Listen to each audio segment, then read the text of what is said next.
Pasok na tayo. Nagsimula kahapon ang campaign period para sa mga national candidates. At nagsimula na kami, nasa lawag kami kagabi at hinarap namin ang mga kandidato ng alyansa. Ngunit ang mga local government officials ay papasok na. Mag-aantay na lang tayo ng 6 na linggo at kayo na ay magpapasok na sa campaign period.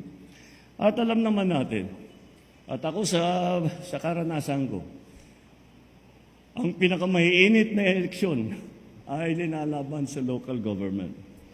Sa matter of fact, palagay ko, siguro mag-agree kayo sa mga mayor kayo, nakikita ninyo ito. Ang pinakamainit na eleksyon ay barangay. Yun ang dahil puro magkakilala, puro magkakamag-anak. Kaya't nagkakapersonalan. Mainit pa rin kahit sa municipality.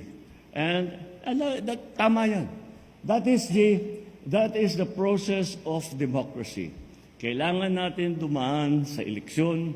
Kailangan natin makuha ulit ang mandato ng tao upang tayo ay magawa natin ang ating trabaho. Ngunit, sa init ng kampanya, sa init ng halalan, huwag natin kakalimutan na tayo ay nandito, tayo ay pumasok sa serbisyo ng publiko upang tulungan ang taong bayan. Kahit na mainit na nga ang laban, maiinit, maanghang na ang mga binibitawang salita.